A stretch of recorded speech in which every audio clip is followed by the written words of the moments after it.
Well, good afternoon, and thank you for joining us this afternoon. I just want to recognize that some of y'all have probably been joining our quarterly meetings for quite some time now, and I hope that you continue to join us on these quarterly meetings and ask questions and participate. So I will quickly mention what staff is gonna run through today. I think we have a really good agenda plan today. You're going to hear about the permitting process here at TCEQ, how that works in our world.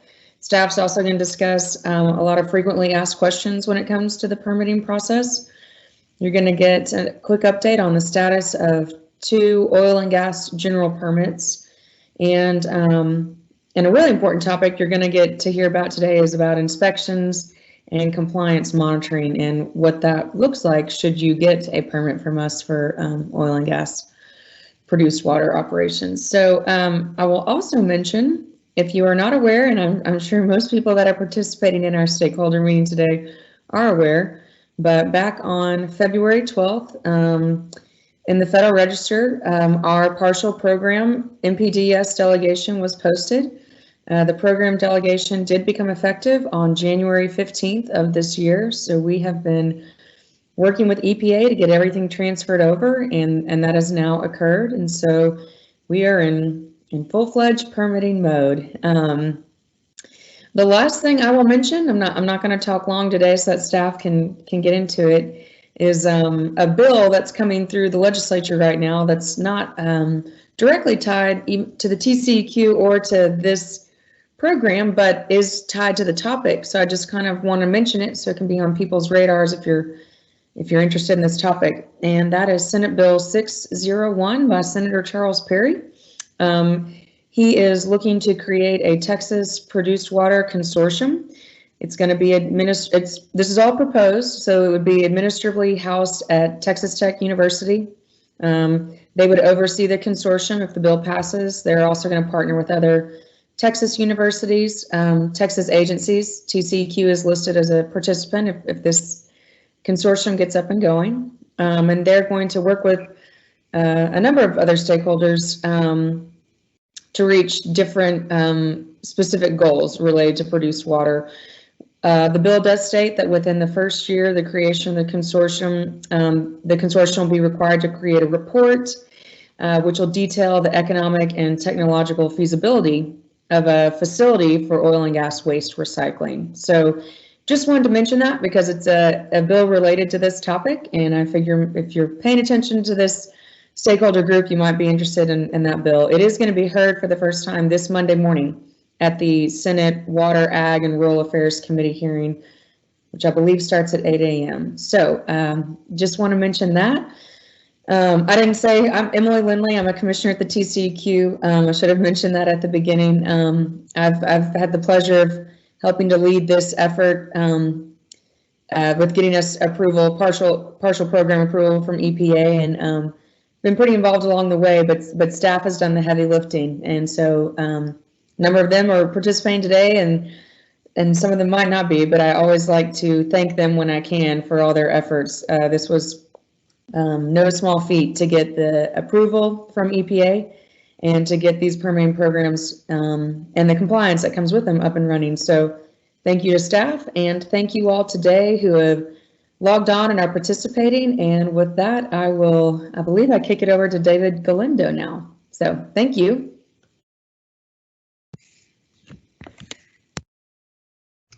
Thank you, Commissioner Lindley. Excuse me. So today I'd like to introduce to you a few staff that are handling the oil and gas permitting. Today, Jaspender Preet Singh will be going over the permitting process along with Dr. Cole Gray. They'll also be doing some FAQs. We've also got Mr. Chris Linendahl with us today. Anyone that's been in or around the world of wastewater permitting or TPDES permitting is probably familiar with Chris. I'm sure you are. And then we'll have the team leader, Mr. Michael Lindner, joining us in a few minutes, along with Macy Beecham from our enforcement. And so for the permitting side, just want to mention that these are the staff, these are the people that you really need to you know, be close with, or you know, make contact with, especially if you're looking for an individual permit. A pre-application meeting is always encouraged, and these folks can help you figure out what it is that you need to get started in on your application. So with that, I'm going to go ahead and turn it over to Preet.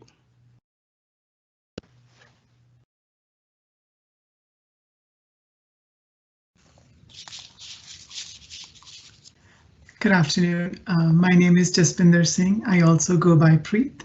I'm an environmental permit specialist with Industrial Wastewater Permits team, mainly focusing on oil and gas permitting. I am here today to go over individual industrial wastewater permit application process. Before I start that, here is the link to the application.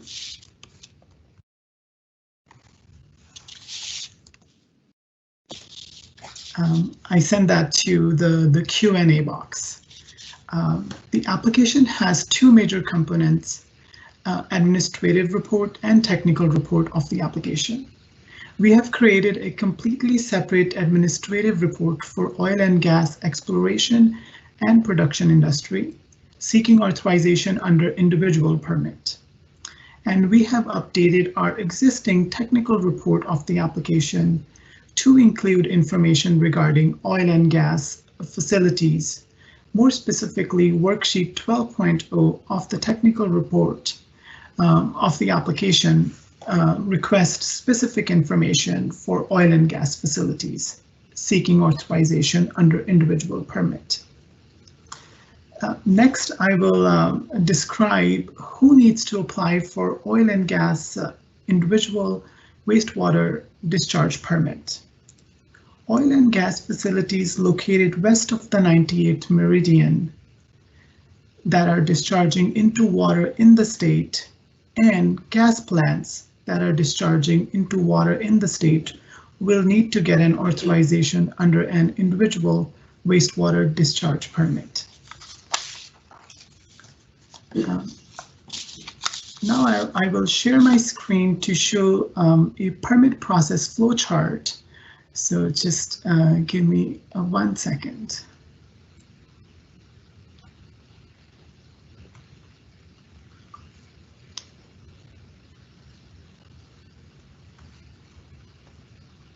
All right. So the first step of the permitting process is administrative review.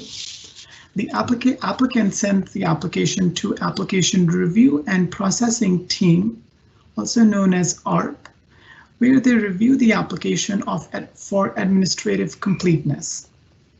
If the application is incomplete, a notice of deficiency will be sent to the applicant requesting additional information.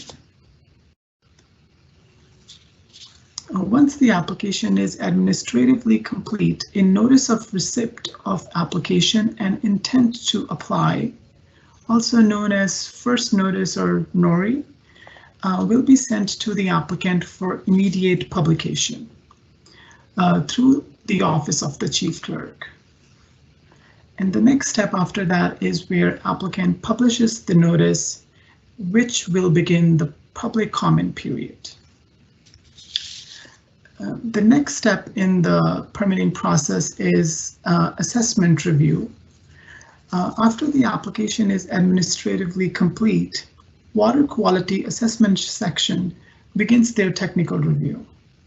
During this time, the assessment section draft memorandums, for example, critical condition memorandum, standards memorandum, biomonitoring memorandum. Once the assessment section review is complete, the next step in the permitting process is technical review. Permit writer receives the application and the associated memos from the water quality assessment team and completes the technical review of the application. At this time,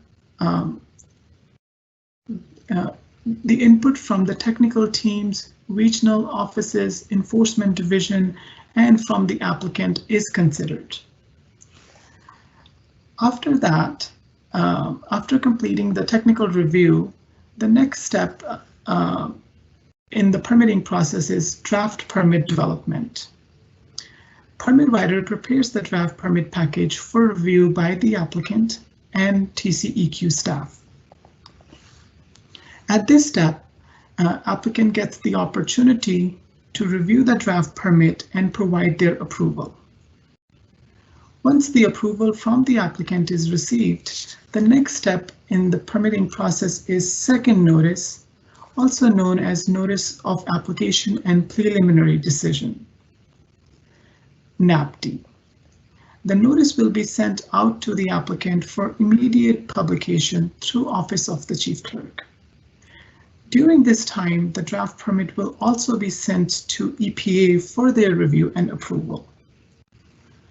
Once the applicant receives the notice, the next step is publishing the notice.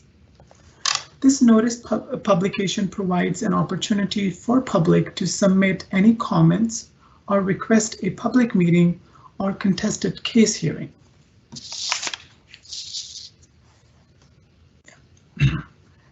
If any comments are submitted, permit writer and the TCEQ legal staff will draft a response to comments once the comment period is closed. If a public meeting is requested, TCEQ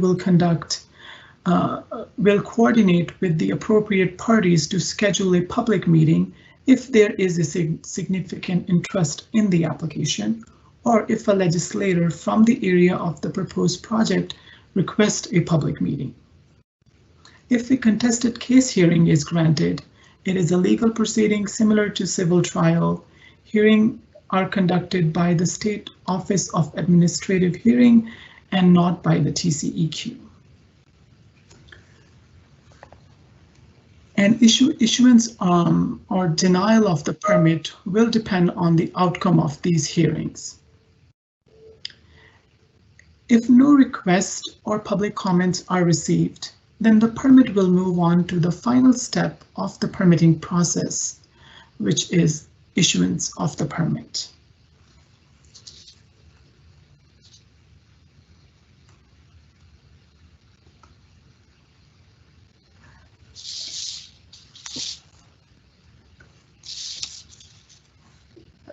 This concludes the presentation on the permitting process. Next, I will go over a few FAQs before transferring over to our next presenter.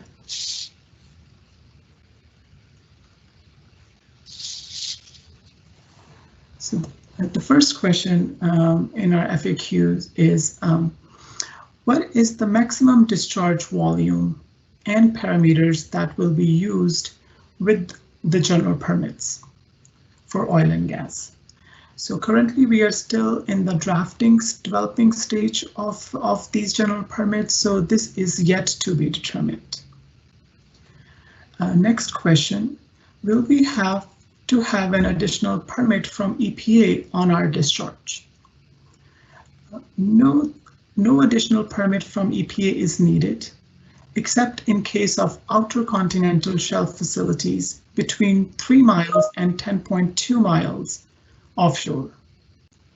For those facilities, you will also need federal authorization under EPA's General Permit GMG 290000. For outer continental shelf facilities beyond 10.2 miles offshore, you will only need an EPA NPDES permit, since TCEQ does not have the jurisdiction beyond 10.2 miles. Next question. Does the TCEQ prefer a discharge into an intermittent creek or an active river or stream? TCEQ has no preference between a discharge into an intermittent creek or an active or river or stream. For what you refer to as an active river or stream, the TCEQ uses the term perennial stream. The receiving stream's physical and chemical characteristics are used to calculate what concentration of pollutants are allowed, to ensure that no significant degradation of any water in the state will occur, and that existing uses will be maintained and protected. Segment values found in Appendix D of Implementation Procedures, pollutant criteria found in Texas Surface Water Quality Standards, the receiving stream's critical flow and harmonic mean flow, and the effluent flow are used to calculate the concentration of each pollutant the receiving stream can tolerate and would still be protective of aquatic life and human health. Next question.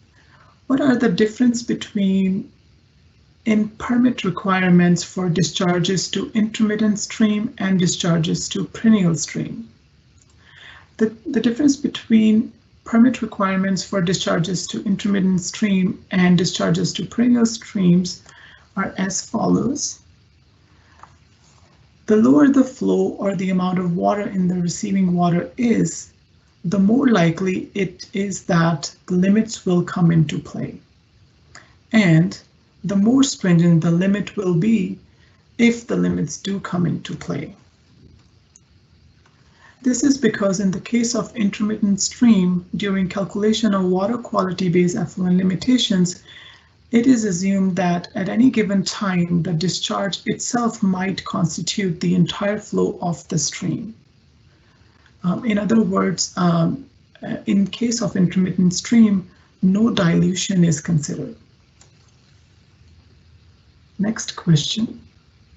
Will the TCEQ require a permit should we use the water for agriculture use, or would another agency become involved? If by agriculture use, you mean direct disposal of wastewater through irrigation of crops, another agency, the Railroad Commission, would be involved. TCEQ would not be involved. According to the revised Memorandum of Understanding, MOU, between Railroad Commission and TCEQ, the TCEQ only has jurisdiction for discharges into surface water and not for discharges adjacent to the water in the state. The Railroad Commission is the correct agency for authorization of land application of wastewater associated with oil and gas activities. If by agriculture use, you mean irrigation of crops downstream from discharge into the water in the state from a facility west of 98th Meridian, no other agency other than TCEQ would be involved in the permitting for the discharge to the stream. Now I'll go over a few lab analysis questions we have received. What will be the lab analysis frequency? For sample collection in preparation of the application, all samples must be collected no more than 12 months prior to the date of the application submittal. The analytical results must be from at least 4 separate samples collected at a frequency of once per week for a period of 4 weeks, unless you have requested and received an approval from TCEQ wastewater permitting to gather fewer samples. Next question. What will the bioassay and marine survival analysis frequency be for the permittee? In general, a permit is required to perform whole effluent testing quarterly. Next question. Would the TCEQ require daily or weekly field test of discharge waters? This would be on a case-by-case basis. Usually effluent limitations included in the permit have a mix of both. Next question. Do you have a list of laboratories accredited under the National Environmental Laboratory Accreditation Program? NELAB in the state of Texas.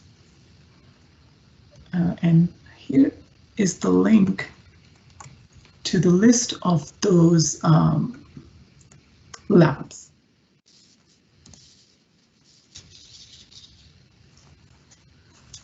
Right.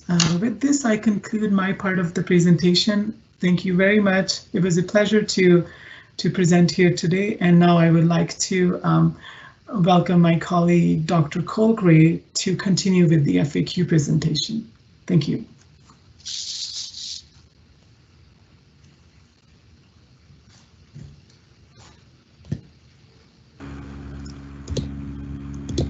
Hello, and good afternoon. I'm Dr. Cole Gray. I'm part of the Industrial Wastewater Permitting team of the Water Quality Division. I'm mainly involved in oil and gas permitting, as well as some general industrial wastewater permitting. As Preet said, my presentation will focus on some additional frequently asked questions that we've encountered from various permittees while transitioning to take over from the Railroad Commission and EPA. They do not address every potential issue that a permittee might encounter, as the transition is still ongoing. We will be continually updating our FAQs as we progress, though. So, first question. Would it be possible to withdraw a pending application with the Railroad Commission and submit one to the TCEQ? Yes, it is possible to withdraw a pending application with the Railroad Commission and submit one to the TCEQ. Next question. If we were to withdraw our permit from the Railroad Commission and instead submit one to the TCEQ, when is the earliest a facility can submit an application? The earliest a facility can submit an application after withdrawing a permit from the Railroad Commission is immediately. Would we be able to use the current individual wastewater permit application forms for the gas plant discharges, or are you working on another application form? Please use the current individual wastewater permit application forms, as we are not planning to create a separate form for gas plants. Next question. What effluent limits will be put on discharges of treated oil and gas produced waters? Discharges of treated oil and gas produced waters will have the more stringent limitation of the following two. Any technology-based limits required by 40 CFR Part 435, or any applicable water quality-based limits. Whole effluent toxicity testing is also expected as a general rule. What produced water constituents are expected to be present in the incoming stream to wastewater treatment plants treating or accepting produced water? We are currently unaware of any wastewater treatment plants accepting produced water in Texas. The produced water constituents expected to be present may vary considerably. Next question. Will there be a requirement for a chemical analysis of the produced water sent to wastewater treatment plants? Again, we are unaware of any wastewater treatment plants accepting produced water in Texas. For oil and gas facilities seeking individual permits for discharge, the application for an individual permit for discharge does require oil and gas operations to both tell us what constituents they use to frack and do chemical analysis of wastewater to be discharged. Next question. Are pilot plant studies being considered for those plants treating or accepting produced water? No, pilot plant studies are not being considered to our knowledge. How many plants, next question. How many plants do you expect will be permitted for discharge of treated produced water? If plants implies wastewater treatment plants, we do not have any expectations regarding this, since we are unaware of any currently existing plants in Texas that accept produced water for treatment. If plant, in this instance, implies oil and gas exploration, development, and production sites, based on the data we have received from EPA and the Railroad Commission as of now, We anticipate there to be around 130 permittees, counting those with either an individual permit or a general permit. Next question. Can the TCEQ issue an emergency permit in the event that there was an unanticipated discharge during the application process? No, the TCEQ cannot issue any emergency TPDES permits. Next question. Does the new hydrostatic test general permit, TXG67, give TCEQ coverage of land application and evaporation hydrostatic discharges for oil and gas facilities? According to the revised Memorandum of Understanding between Railroad Commission and TCEQ, TCEQ will only have jurisdiction for discharges into water in the state, not for discharges adjacent to water in the state, i.e. land application and evaporation. Discharges of a hydrostatic test water adjacent to water in the state from new vessels and existing vessels associated with crude oil and natural gas exploration, development, and production operations remain under the jurisdiction of the Railroad Commission of Texas. Next question. Part 2, Section C, Number 4 of the Hydrostatic Test General Permit reads that a notice of intent or notice of termination is not required for new vessels discharging into waters of the state. Is this also true for new vessels for crude oil? Yes, it is true that under the Hydrostatic Test General Permit, new vessels for crude oil discharging into water in the state are not required to submit a notice of intent or a notice of termination. If you're hydrostatic testing one of the following types of vessels, you do not need to submit a notice of intent to obtain coverage under the general permit. You simply comply with the requirements of the general permit. If you are hydrostatically testing an existing vessel that previously contained petroleum substances or waste-related petroleum substances, you must submit the application forms using the online e-permitting system, otherwise known as STEERS. The applicant must submit the application forms using the online e-permitting system using or request and obtain an electronic reporting waiver. Next question. I want to discharge from a new vessel. What do I need to do before beginning discharge? You would first need to make sure that your hydrostatic test water discharge meets all the applicable requirements outlined in the general permit. Then you would need to call your regional office at least 48 hours in advance of the initial discharge to let them know of your intent. Next question. We would like to proceed with transferring NPDES permits over to TCEQ's hydrostatic test general permit. What are my first steps? If the permit is for vessels or pipes that are not new, your first step would be to set up an online reporting system in STEERS, an account for that, for submitting notice of intents and applying for coverage. The following link will take you to a guide on how to set that up. And I'll go ahead and put that in the Q&A.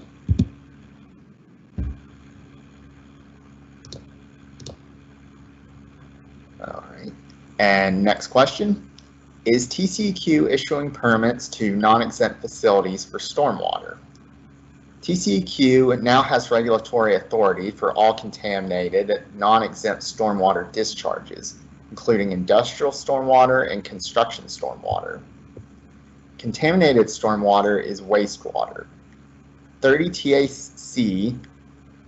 305.541 define produced water, as the term is used in HB2771, as all wastewater associated with oil and gas exploration, development, and production activities, except hydrostatic test water and gas plant effluent, that is discharged into water in the state, including waste streams regulated by 40 CFR Part 435. Accordingly, TCEQ permits do cover facilities for non-exempt stormwater. Next question. Does the hydrostatic test general permit cover multiple discharges from a single permittee? Yes. The general permit for hydrostatic test water can cover multiple discharges from a single permittee. Next question. Do I need to submit a notice of termination to EPA for hydrostatic discharge permit? No, you do not need to submit a notice of termination to EPA for a hydrostatic discharge permit. During the online application process, there is a question that asks whether you would like to terminate your EPA permit. If you check yes, then the EPA permit will be terminated without the need to submit a separate notice of termination to the EPA. How do I cancel an NPDES permit if I'm discharging hydrostatic test water from new vessels? To cancel an NPDES permit without going through the online reporting system, you need to fill out and submit the following form to cancel your NPDES permit. Put that in the Q&A. There we are. It requires an original signature, and all fees owed to the agency must be paid prior to processing. If you have questions about completing this form, please contact the Application Reviews and Processing team, ARP team, at 512-239-4671. You can mail the completed form to the following address, which I will also put in the Q&A.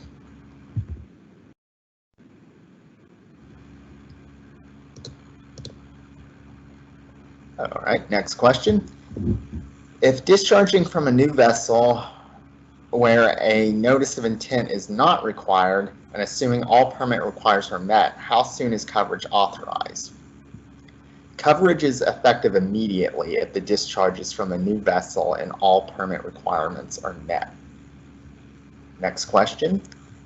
Is the current hydrostatic test general permit on the TCEQ website a valid authorization to proceed with discharging hydrotest waters from oil and gas facilities? The current hydrostatic test general permit on the TCEQ website is a valid authorization to proceed with discharging hydrotest waters from oil and gas facilities in the case of new pipes and vessels. Otherwise, authorization to discharge hydrotest waters would be a valid authorization only after the completion and submission of the online application. Next question. Will there be a final communication or updated hydrostatic test general permit issued that states authorization has been received from EPA and Railroad Commission to permit hydrotest activities from oil and gas facilities? The TCEQ has already received full authorization from EPA and Railroad Commission to permit the discharges of hydrostatic test water into state waters. Next question. Can Railroad Commission permits authorizing hydrotest water discharge to land be transferred immediately to the hydrostatic test general permit TXG67, or do we have to wait for them to expire? In our answer, we are assuming that by discharges to land, you mean discharges adjacent to water in the state. That is disposal of wastewater by land application. The hydrostatic test general permit only covers discharges into state waters. All land discharge permits remain under the Railroad Commission. And that's all of my questions and answers. I'll turn now over to my colleague, Chris Lindahl. Thank you very much.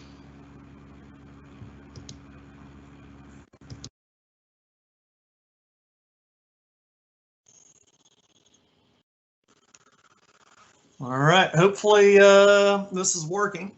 I've had issues with these kind of Microsoft team meetings and things of that nature, but good afternoon. I'm Chris Lindahl with the industrial team in the water quality division, and thanks David for mentioning my previous activities with the agency. I'm here this afternoon to provide updates on 2 oil and gas general permits that I am currently working on. Now, what I want to mention up front is that these updates I'm providing are preliminary and they're not official. And they're based largely on conditions established in EPA's existing oil and gas NPDES general permits, which we will be superseding, as well as EPA's technology-based effluent limitation guidelines established in 40 CFR Part 435, which is the oil and gas extraction category. So the first general permit I want to give you an update on is what we're calling it's a combined general permit for stripper well, coastal and territorial seas. And that's going to be a TPDES general permit. And the general permit number assigned to that is TXG 310000.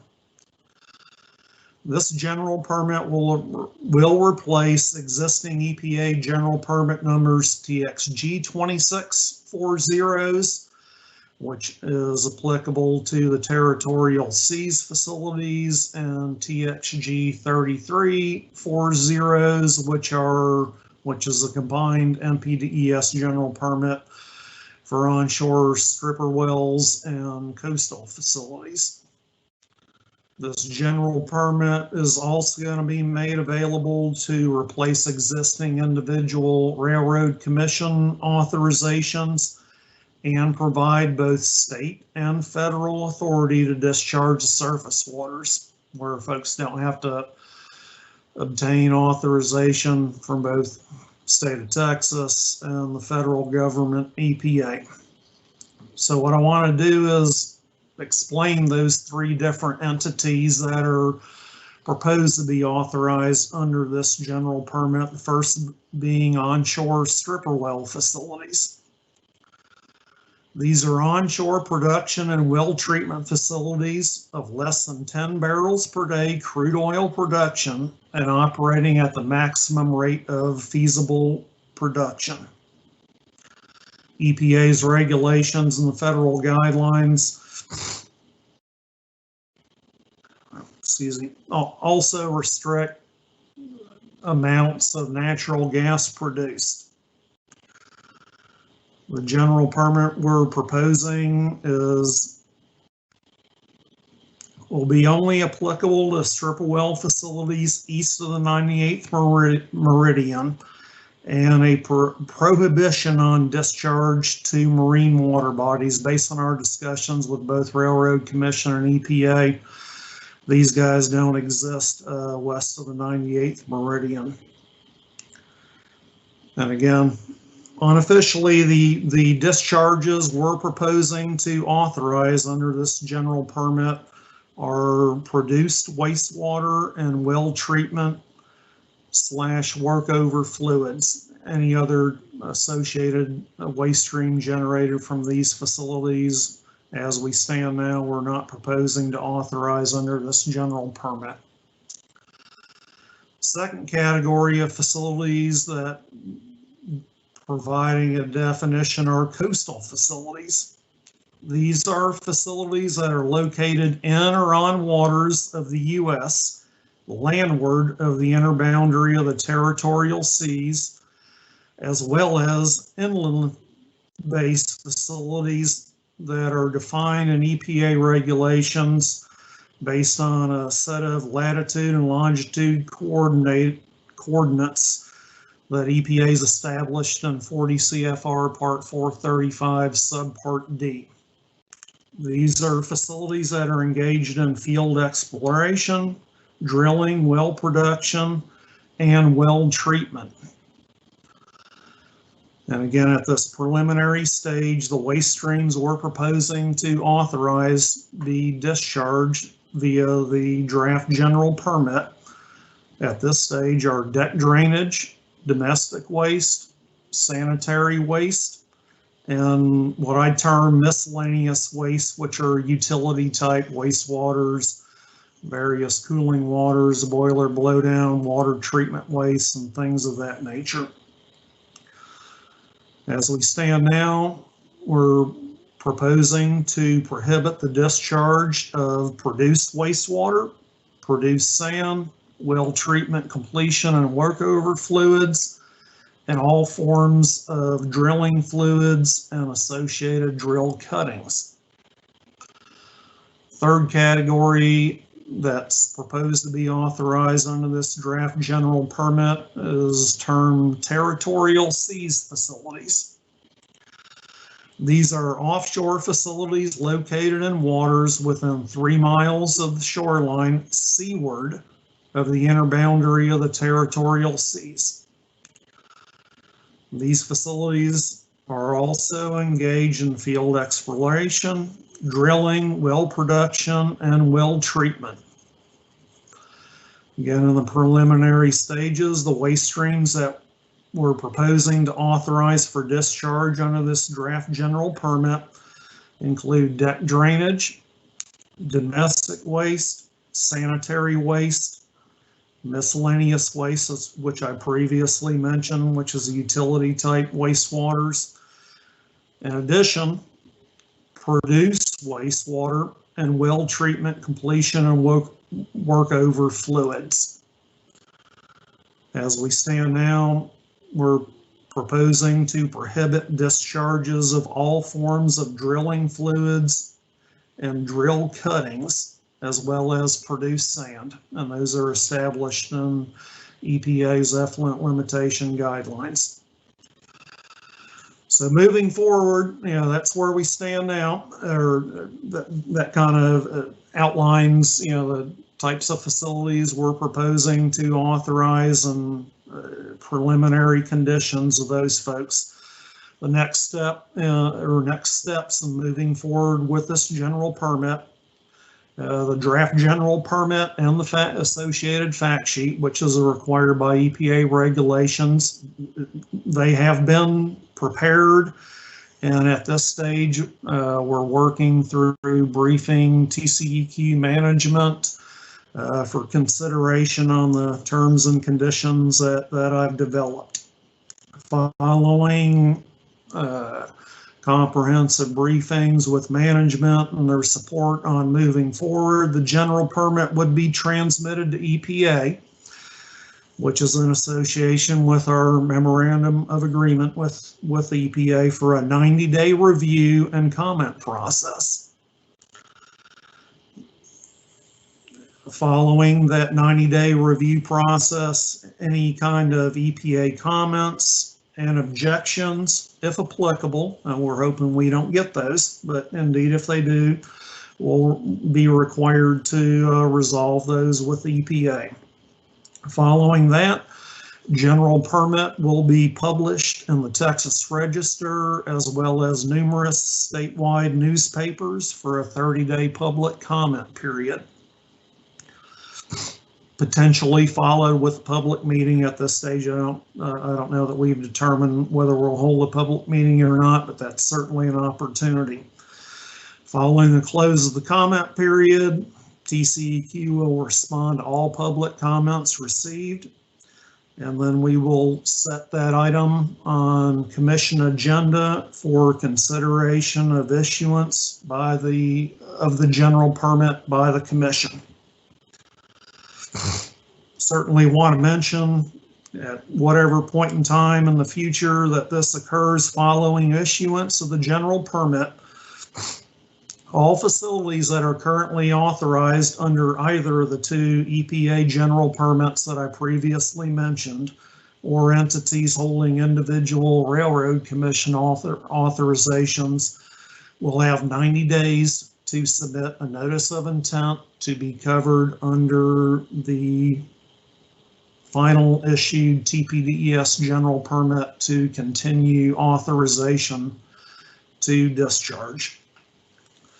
So that's it for the first general permit. The second general permit that I'm currently working on is the Outer Continental Shelf, which is a state-only general permit. And the permit number assigned to this project is WQG 280000. And this is a state-only general permit, which effectively is being proposed or being developed to replace existing individual railroad commission authorizations. And something significant I want to note at this stage is, based on all our discussions with the Railroad Commission, is that their individual authorizations only permit the discharge of produced water / TCEQ terminology wastewater. And under the Texas Water Code, TCEQ is required to permit other forms of discharges similar to what I previously mentioned in the TPDES general permit.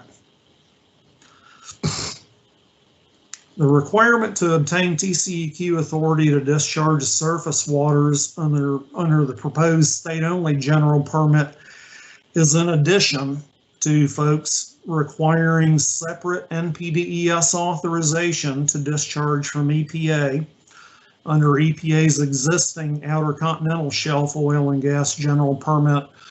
And I think you folks previously mentioned this, that general permit is GMG 290000, because TCEQ does not have authority to issue federal authorizations beyond 3 statute miles of the shoreline.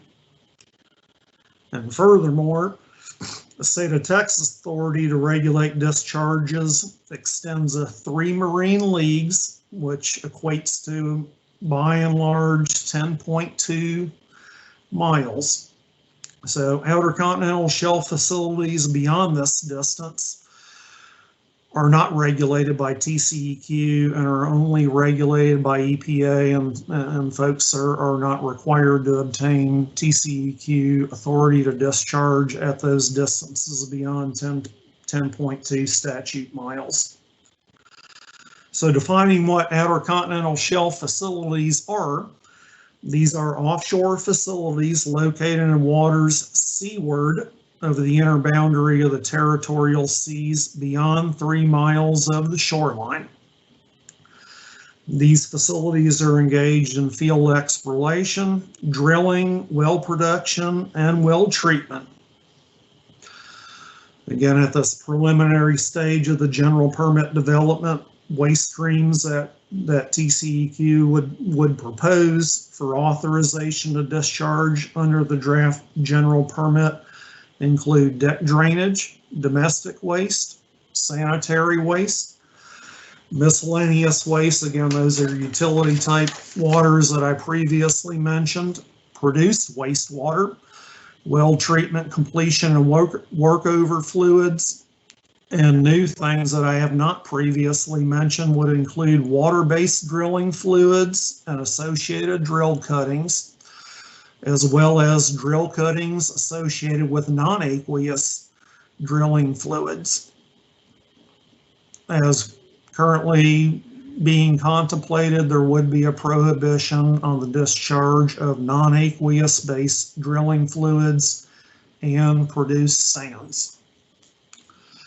So the next steps in development of this general permit is I'm actively working on it daily. Draft general permit and fact sheet are well along in the process, and primarily focusing on the complex issues related to discharges of drilling fluids and associated drill cuttings that I just previously mentioned.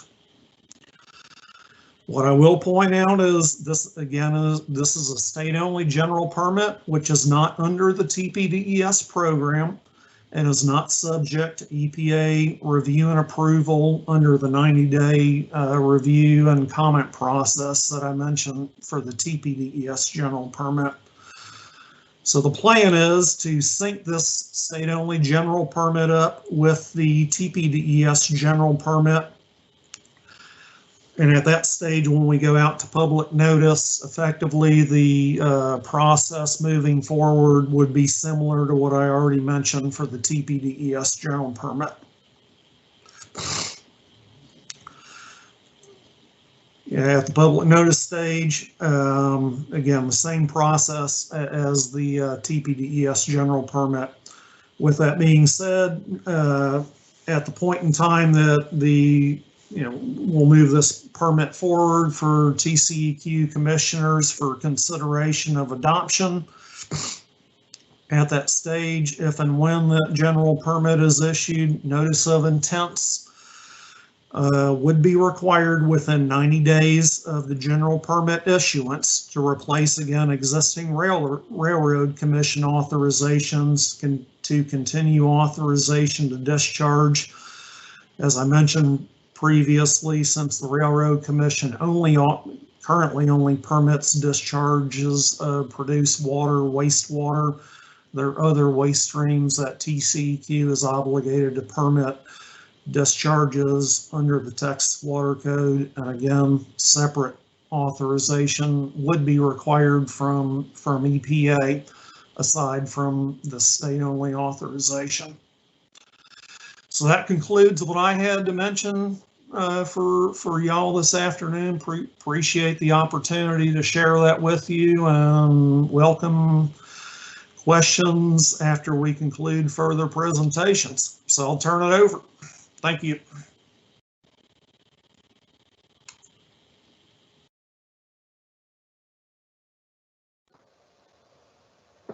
Hi, good afternoon. My name is Macy Beecham, and I'm the team leader for the compliance monitoring team in the Office of Compliance and Enforcement. My team is responsible for the review of self-reported data, which is reported on discharge monitoring reports, or DMRs, from TPDES permittees. DMRs are required to be reported electronically, and currently oil and gas DMRs are reported to EPA through the Region 6 Net DMR instance.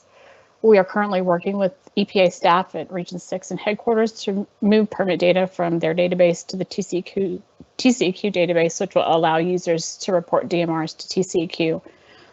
Once the permit data is moved, current users will go into their CDX accounts and associate a Texas Net DMR instance. In early January, we presented the steps for users to associate a new program service, and we'll be sending out an email guide to users currently associated with permits in Net DMR as those permits are queued to move over to TCEQ. For now, all oil and gas permittees will report DMRs at least up until the monitoring period ending March 31st through the EPA's Region 6 Net DMR instance. If you are a current oil and gas user and you need assistance changing program services, or are a new user associated to the new general permits and need assistance just signing up, you can call our Net DMR line at 512-239-3367 or email us at netdmr@tceq.texas.gov. Once that data is being reported through the Texas Net DMR system, my team will be monitoring compliance with the reporting requirements and effluent limits for these permits. And I don't have any information on investigations. I don't think there was anyone available to discuss, but if you have questions about either compliance monitoring or investigations, I'll try to answer those questions or get back with you. Thank you.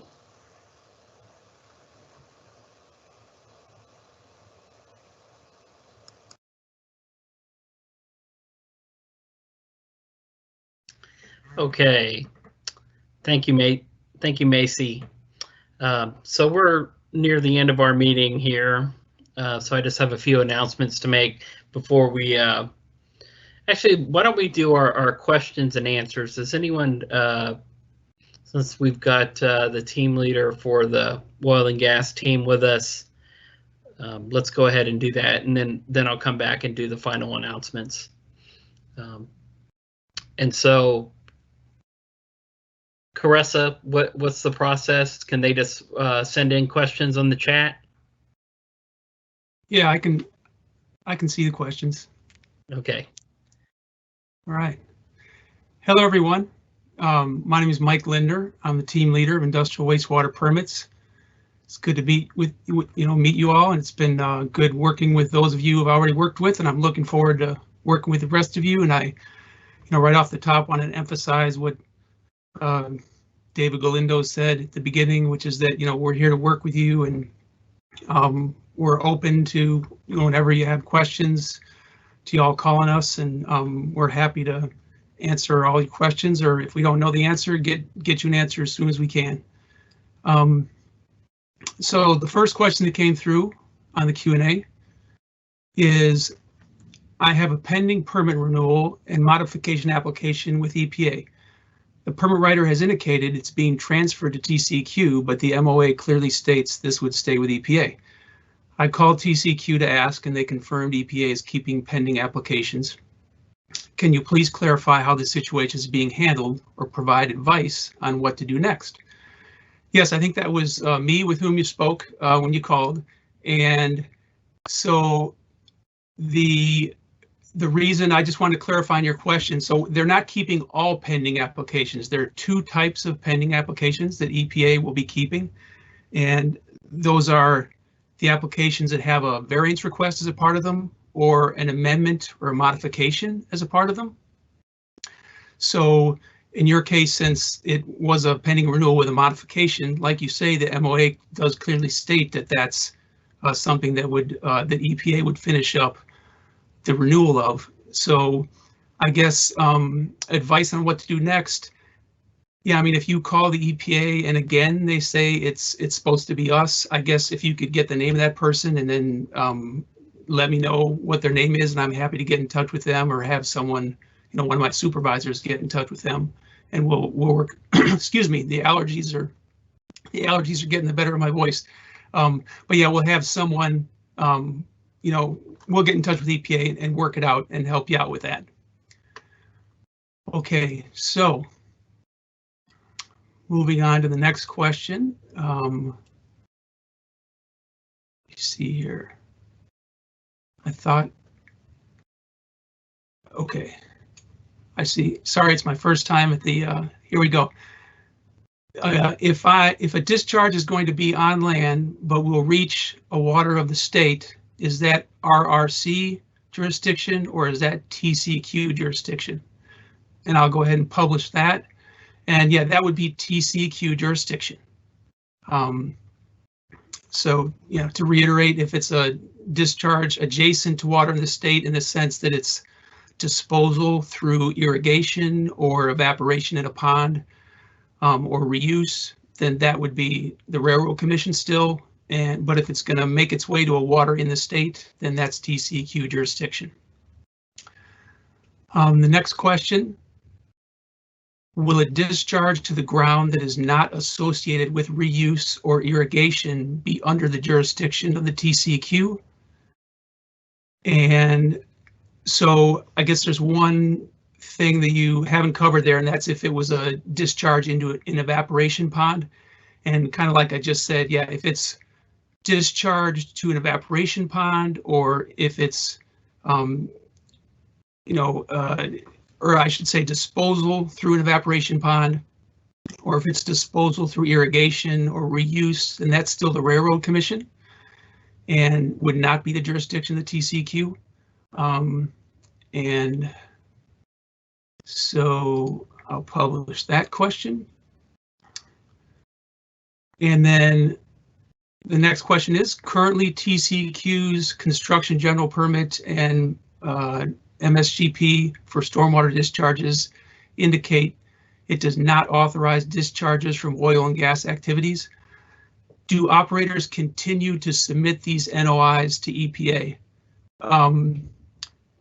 I don't see, and anyone above me is welcome to chime in. I mean, we do have the authority. The TCEQ does now have the authority for stormwater discharges under the construction general permit and MSGP. But I don't think that you guys would want to continue to submit the NOIs to the EPA. But I don't think we're quite set up to do it yet on our own. But we'll get back with you on that question as far as what exactly you should do, what's best to do. But I wouldn't suggest you submit them to EPA anymore. Mike, can I jump in here? Of course.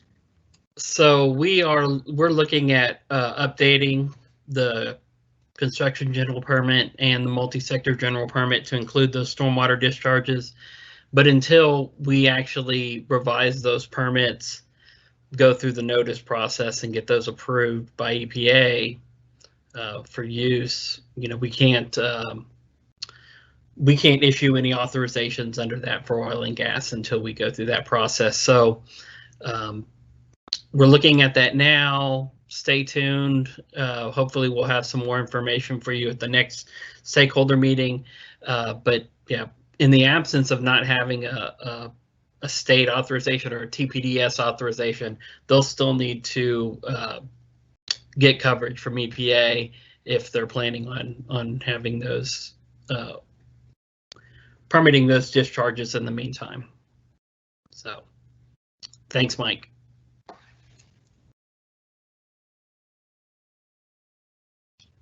You're welcome. Happy to mess up anytime. Sorry for that mistake. And I appreciate you clearing that up, David. The next question is, when will we be able to set up our NPDES permits with the TCEQ to submit quarterly reports? So I'm not exactly sure what you mean by setup, but I mean any reports that are due to the the EPA would now be due to the TCEQ. I don't know, Macy, if you have anything to say about this. Yeah. Can you hear me? We are working with EPA to move databases. So once we have the go ahead for your permit, you will receive an email that has the steps and the timeline to go into the CDX and update your programs.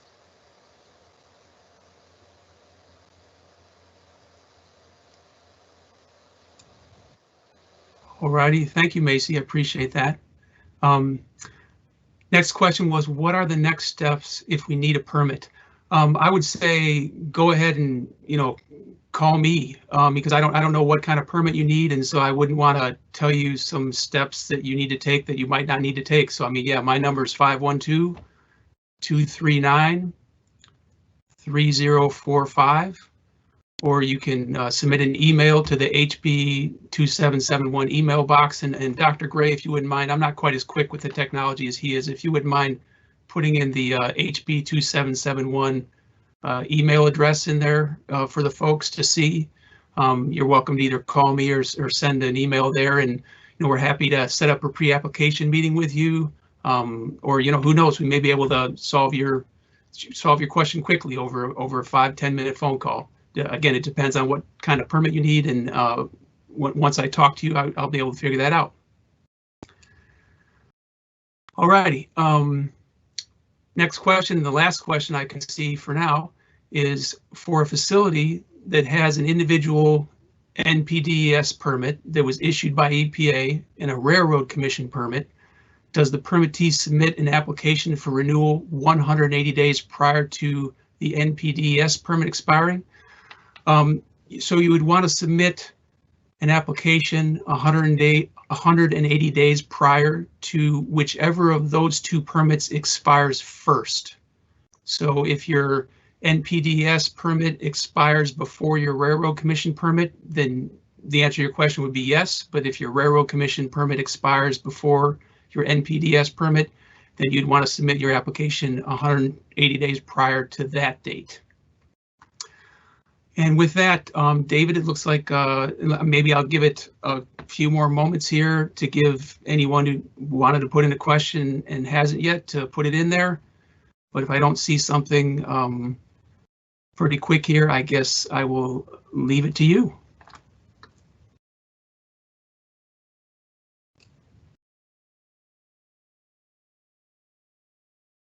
Okay, thank you, Mike. So I just have a couple of quick announcements before we go. Our next meeting is scheduled for June 17th. On the agenda, there is the email box for House Bill 2771 listed.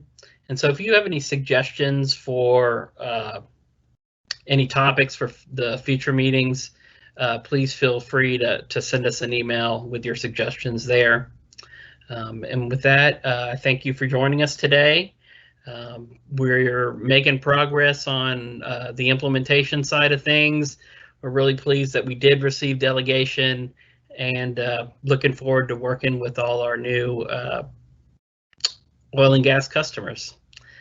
And so thank you very much for joining us today, and we will see you on June 17th. Thank you.